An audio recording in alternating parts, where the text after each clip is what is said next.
नमस्कार बच्चों। कल जो पढ़े थे हम द्वंद्व समास के बारे में, पहले शुरू करेंगे। समास समाज 6 प्रकार है। वे है अव्ययभाव समास, कर्मधारय, द्वंद्व, द्विगु, बहुव्रीहि समास, तत्पुरुष समास, से पूरे 6 है। कल हम द्वंद्व समास के बारे में पढ़े थे। द्वंद्व समास का डेफिनेशन कोई बता सकते हैं? एनीवन?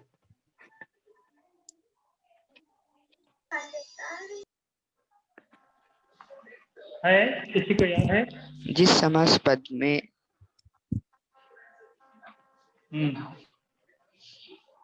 जिस समास पद में दोनों पद समान हो वह द्वंद्व समास कहलाता है।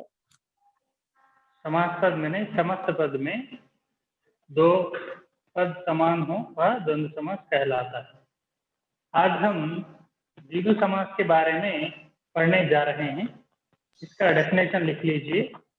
जहां रेड जहां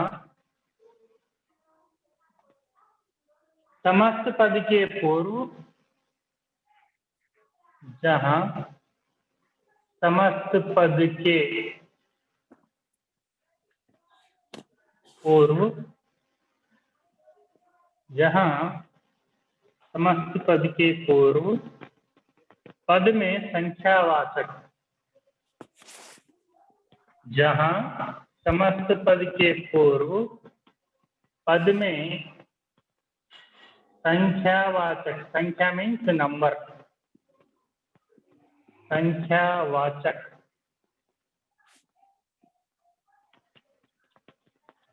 संख्यावाचक विशेषण होता है। विशेषण होता है।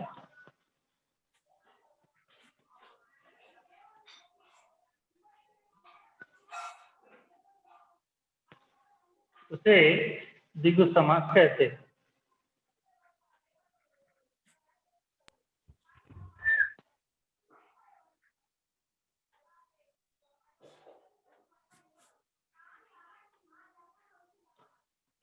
द्विगु समास कहते हैं। एक बार रिपीट करता हूं, सब लिख लीजिए। जहां समस्त पद के पूर्व यानी पहले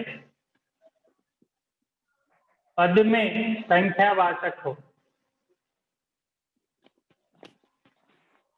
पद में संख्यावाचक विशेषण होता है, उसे द्विगु समास कहते हैं। ये है डेफिनेशन। सब लोग लिख लिए, कुछ डाउट है तो पूछ सकते हैं। Sir? समझ में आई बात? Sir? हाँ After Sank, what is the बोलिए। जहाँ समस्त पद के after जहां समस्त पद के पूर्व मीन्स बिफोर पद में संख्यावाचक विशेषण होता है। पद में संख्यावाचक विशेषण होता है, उसे संख्यावाचक विशेषण होता है, उसे द्विगु समास कहते हैं। समझ में आई बात? Sir? उदाहरण। Everyone mute yourself. जिसे डाउट है वहां अनम्यूट कर पूछ सकते हैं। बेकार से अनम्यूट करके मत बैठो। जिन लोगों को डाउट है वही अनम्यूट करना, बाकी वाले को म्यूट रखो।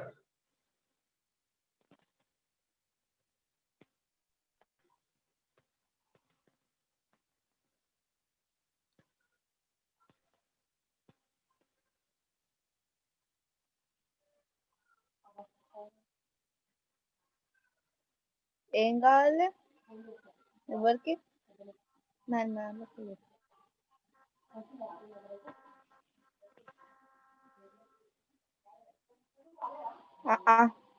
నీ దాంట్లో చూడలేం, దాంట్లో లేదు ఇప్పుడు.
चलिए लिख लीजिए समास पद मीन्स एग्जाम्पल, इसका विग्रह वाक्य कैसे लिखते हैं। चौराहा, दोपहर, सप्ताह, सप्ताह और त्रिलोक,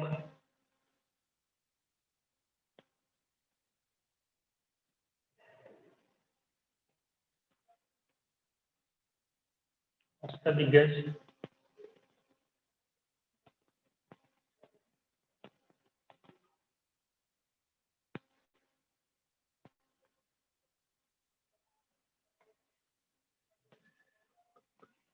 हम जहां पर समास का डेफिनेशन अगर पढ़े तो देखिए, जहां समास पद के पूर्व पद में संख्यावाचक होता है यानी इसे समास पद कहते हैं।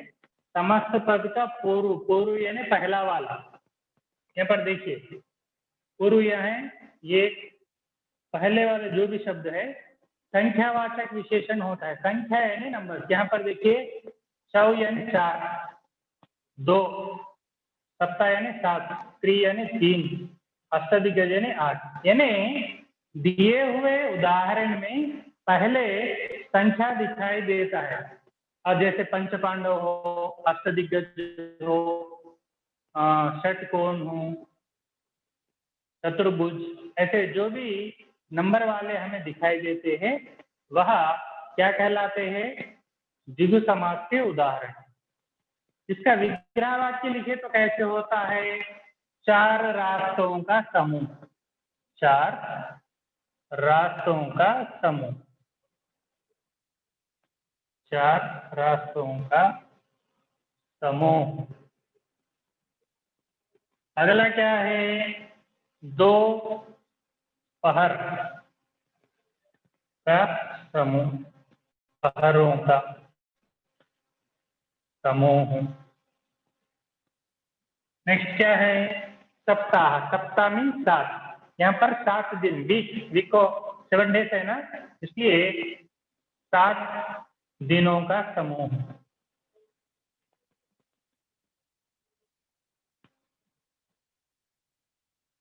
और ऐसे ही इसमें और उदाहरण ले सकते हैं बच्चों। सप्ताह यानी 7 दिनों का समूह दिया गया है, वैसे ही शताब्दी, शता यानी 100 दिनों का समूह। दशाब्दी 10 साल का समूह, 100 ईयर्स का समूह। सहस्राब्दी 100,000 साल का समूह। ऐसे एक्सटेंशन किए तो उसे समस्त समास पद का विग्रह कहलाता है। वैसे ही यहाँ त्रिलोक, 3 लोकों का समूह, 3 लोकों का समूह, त्रिलोक 3 लोकों का समूह। 8 दिग्गज, दिग्गज यानी ग्रेट पर्सनालिटी, ग्रेट पर्सन, 8 दिग्गजों का समूह।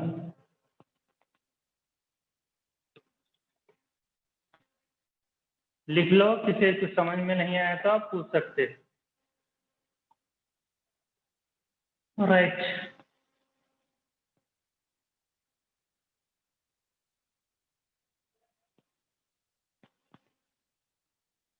No need chatting with this Pujitha, WhatsApp లో చాట్ చారి పక్కా. What is this language?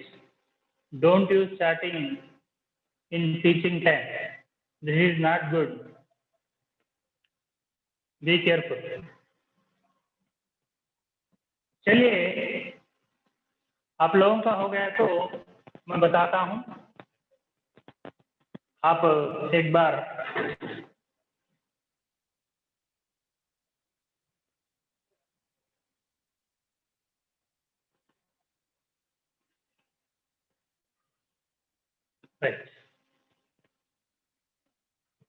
फिर एक बार मैं आपको बताता हूं. यानी इसमें आसान से जानने का तरीका ये है, बहुत आसान. देखिए, समाज 6 प्रकार है, उसमें दूसरा समाज द्विगु समाज के बारे में हम पढ़ने जा रहे हैं. यहाँ पर डेफिनेशन समझ में आए तो उदाहरण समझ में आता है. उदाहरण के बाद और भी इजी प्रोसेस में बताता हूँ. देखिए, दिए हुए समस्त पद यानी एग्जाम्पल, समस्त पद में पूर्व पद यानी पहला वाला पद नंबर होता है, संख्या में नंबर होता है. ऐसे शब्दों के उदाहरण को हम द्विगु समास कहते हैं. द्विगु समास में पूरे नंबर दिखाई देते हैं और उसे विग्रह वाक्य लिखते समय इस प्रकार लिखना चाहिए. जैसे चौराहा 4, यहाँ पर संख्या आ गया. दोपहर 2, 7 7, 3 3, 8 यानी 8. राइट. पूरे नंबर्स दिखाई देते हैं हमें. यहाँ पर देखिए, 4 रास्तों का समूह, एक्स रोड. जैसे 4 रास्तों का समूह चौराहा कहते हैं. जनरल लैंग्वेज में क्या कहते हैं? चौरस्ता. कैचुअल सही प्रोनाउंसिएशन चौराहा. चौ यानी 4, राह यानी रास्ते, 4 रास्तों का समूह.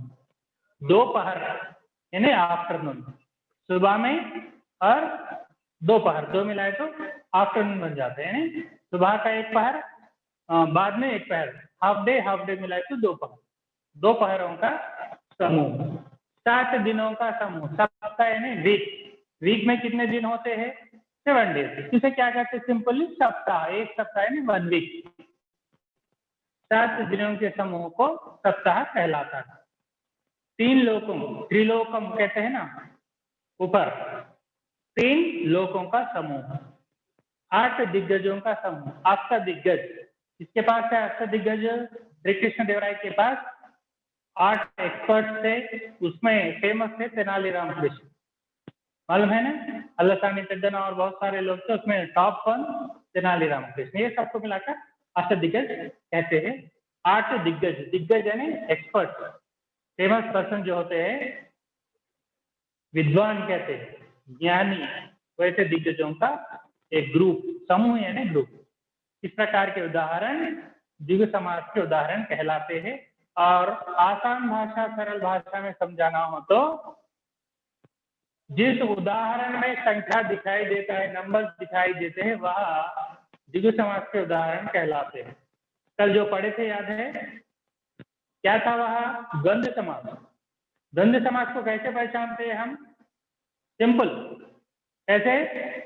जोड़ी वाले शब्द पूरे, दोनों बराबर, माता पिता, सुख आसपास, पेड़ पौधे, पशु पक्षी, अड़ोस पड़ोस, ये सब उदाहरण. यानी जोड़ी वाले शब्द पूरे द्वंद्व समास कहलाए तो यहाँ पर नंबर वाले उदाहरण पूरे द्विगु समास कहलाते हैं.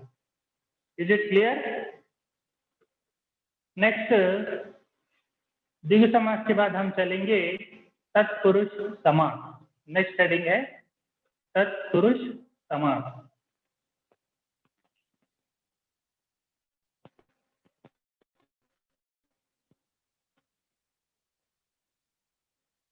अगला हेडिंग लिखो, तत्पुरुष समास.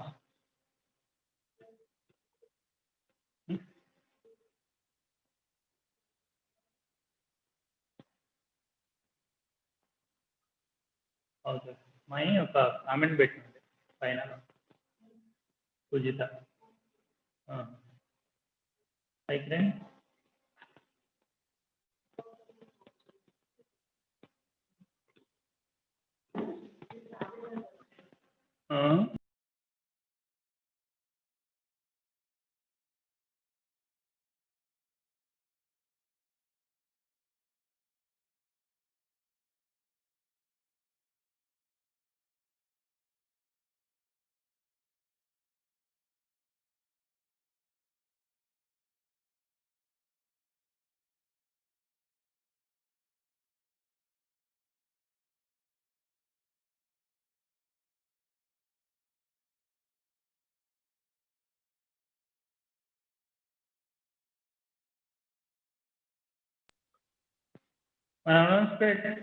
one announcement for all the students.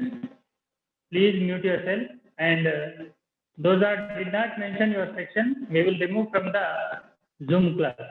So everyone, you have to mention beside your name, 90, 90B, 90C, whatever is there, you have to mention. Okay. Now I am going to check your section. Otherwise, I will remove the candidate. Next heading, we are going to start Tatpurush Samas.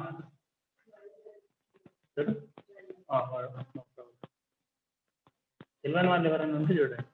చూసారండి కేసులో new name కనిపిస్తే remove చేయండి.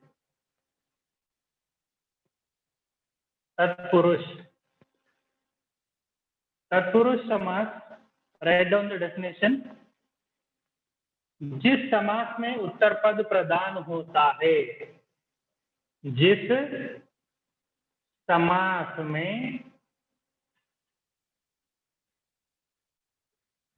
समास में उत्तर पद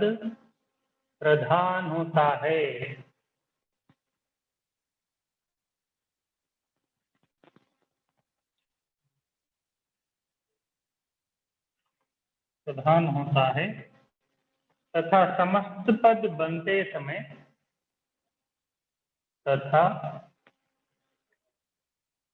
समस्त पद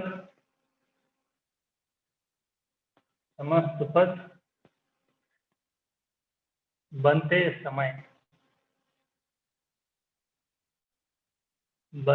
समय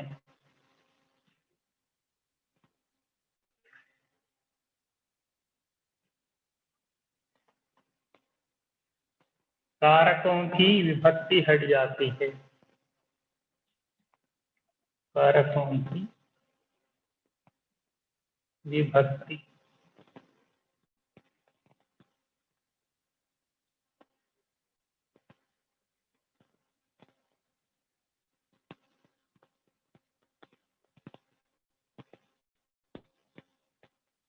हट जाती है. इसे तत्पुरुष समास कहते हैं.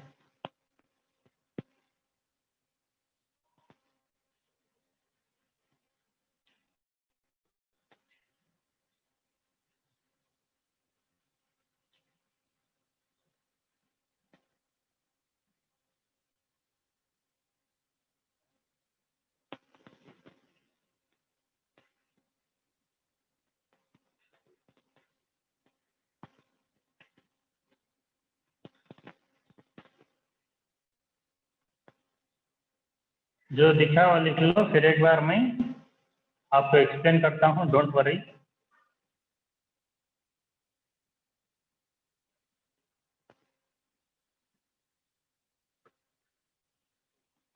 लिख लीजिए तत्पुरुष समास हेडिंग, उसका उदाहरण डेफिनेशन है, जिस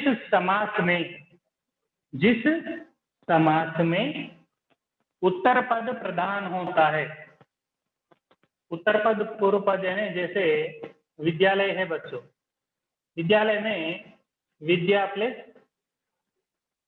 आलय, इसे पूर्व पद कहते हैं, इसे उत्तर पद कहते हैं. पहला नेक्स्ट ऐसे. पूर्व पदम परपदम जैसे तेलुगु में कहते हैं, हिंदी में पूर्व पद उत्तर पद कहते हैं, राइट। इसलिए यहाँ पर उत्तर पद का मेंशन किया गया है। लिजन वंस अगेन, जिस समास में उत्तर पद प्रधान होता है तथा एंड समस्त पद बनते समय, समस्त पद क्या है, यहाँ उदाहरण दिया जाता है। समस्त पद बनते समय कारक की विभक्तियां, कारक की विभक्तियां मालूम है ना आपको, का, के, ने, से, ने, के ऊपर, के नीचे, ये जो भी है कारक की विभक्तियां कहते हैं। तेलुगु में विभक्ति प्रत्यय लोग कहते हैं ना, हिंदी में भी वैसे ही कारक विभक्ति, कारकों की विभक्ति हट रिमूव की जाती है, उस प्रकार के समास को तत्पुरुष समास कहते हैं। आप उदाहरण देखें तो आपको आसान से समझ में आता है। देखिए जैसे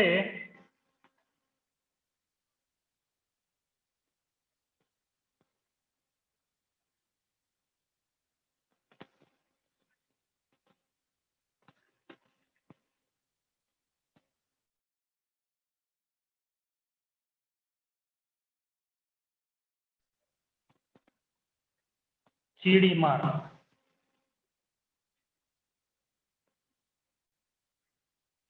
नेक्स्ट है रेखांकित,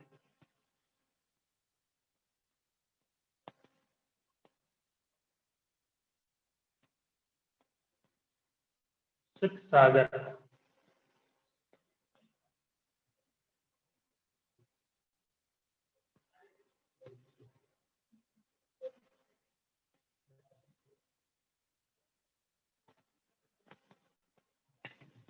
जन्मांध,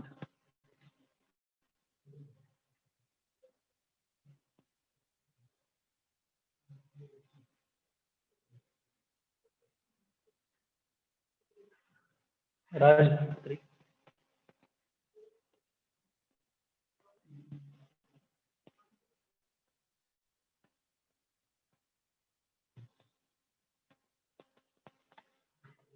देशभक्त।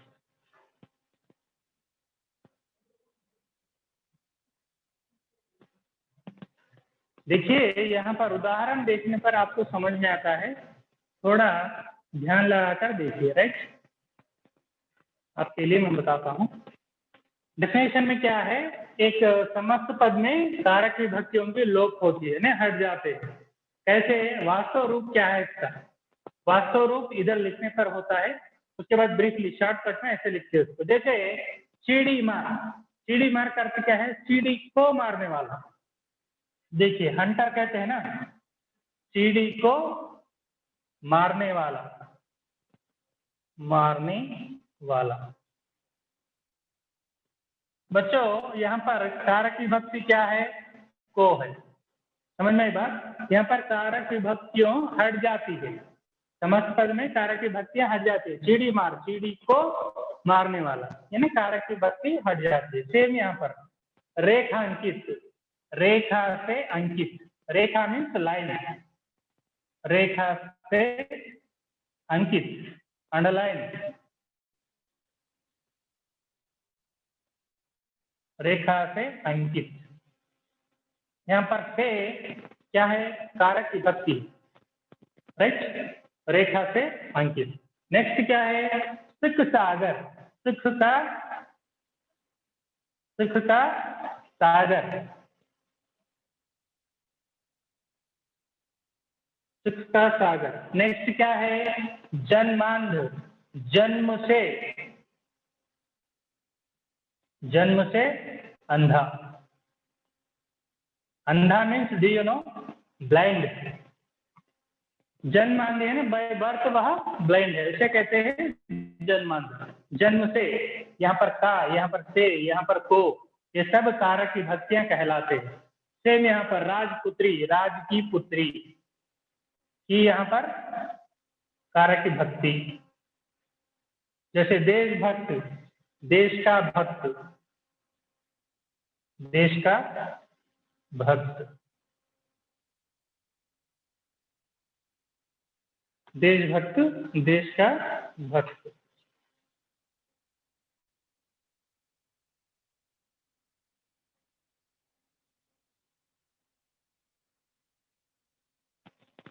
जैसे वन मोर एग्जाम्पल यहाँ पर लिख सकते हैं आप, यहाँ पर प्लेस नहीं आप लिख सकते हैं सिर दर्द, सिर में दर्द, समझ में बात, सिर दर्द यानी सिर में दर्द। इस प्रकार के विभक्ति कारक समस्त पद में हट जाते हैं, समझ में बात।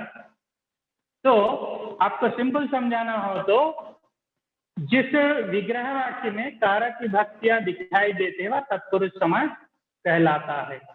తెలుగులో తెలుసు కదా విభక్తి ప్రత్యయాలు అంటారు. ఇచ్చినటువంటి ఎగ్జాంపుల్స్ దాన్ని విగ్రహవాక్యం రాసి ఎక్కడైతే విభక్తి ప్రత్యయాలు వస్తాయో దాన్ని బట్టి మనము అది తత్పురుష సమాసంగా గుర్తించడం జరుగుతుంది. हिंदी में कहते हैं जहां समस्त पद में कारक विभक्ति हट जाती है वह तत्पुरुष समास कहलाता है. Write down if you have any doubt ask teacher.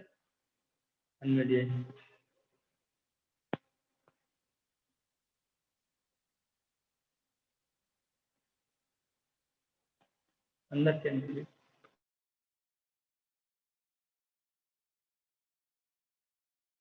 Dear students, जो लोगों को डाउट है पूछ सकते हैं अबाउट राइटिंग और any doubt. Now I am going to complete the session, so if you have any doubt ask. सबको दिखाई देता है क्या बोर्ड पर? देखिए एक बार. फिर एक बार मैं एग्जाम्पल बताता हूँ, उदाहरण बताता हूँ. देखिए समस्त पद है, समास के विग्रह है. जैसे चीड़ी मार, चीड़ी को मारने वाला, यहाँ पर को कारक चिन्ह है. तो यहाँ पर डेफिनेशन में क्या कहा है? समस्त पद में, समस्त पद बनते समय क्या होता है? कारक विभक्तियों का लोप होता है. ये लोप होकर हट जाकर एक शब्द बनता है. तो इससे आसान हम तरीका क्या है? दिए हुए उदाहरण को हम विग्रह वाक्य लिखने पर हमें कारक विभक्तियां दिखाई देते हैं. समझ में बात? जिस विभक्तियों में विग्रह वाक्य में कारक विभक्तियां दिखाई देते हैं वह तत्पुरुष समास कहलाता है. क्लियर? और अगला है रेखांकित, मीन्स अंडरलाइन.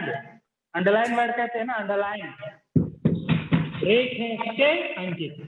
नेक्स्ट सुख सागर, सुख का सागर. अगला है जन्मांध, जन्म से अंधा, बाय बर्थ ब्लाइंड. राजपुत्री, डॉटर ऑफ किंग, राज की पुत्री, इसे कहते हैं क्वीन. राइट? देशभक्त, देश का भक्त. Is it clear? One more example, write down yourself. सिर दर्द. Okay, sir. Please maintain the silence. Mute yourself. Those who have doubt, raise your hand and ask the question. Don't disturb the class. Otherwise, I will remove from the Zoom meeting. Be careful. Sir, in Dvigu Samas, why we have to write last for Vigraha Vakya Samhu? Why we have to write? Without you have to write, we did not complete the sentence. समझ में बात?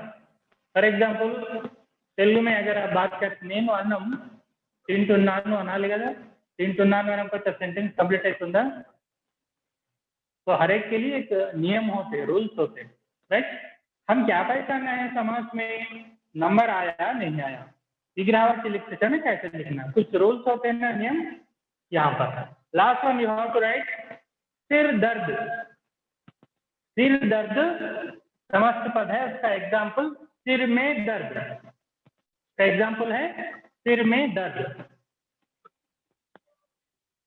Okay, क्या समझ में आया? जहां पर कारक विभक्तियां होती है वह तत्पुरुष समास कहलाता है. और कुछ किसी को कुछ संदेह है तो आप पूछ सकते हैं, मैं उत्तर देने के लिए तैयार हूं. Anybody if you have doubt ask. If you are unable to voice, chat box is available.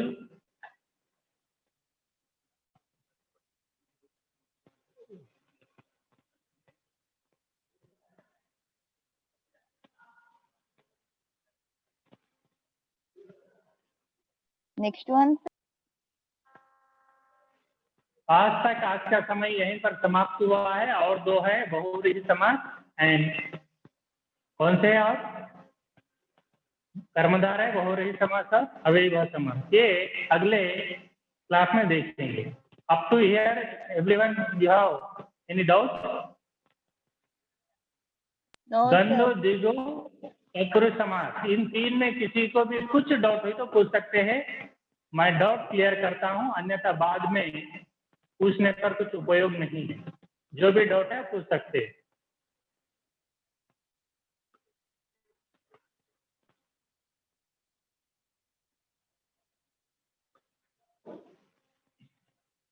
Dear student,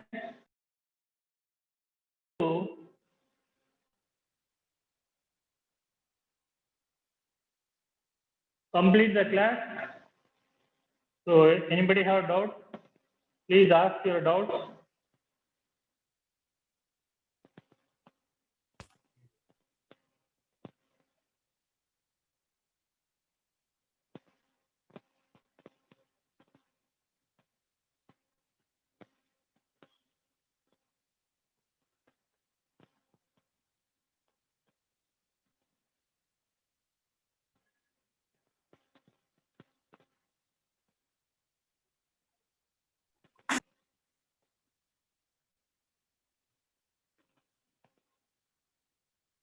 प्यारे बच्चों, एक याद रखो, जरूर आपका अटेंडेंस लिया जा रहा है हर दिन।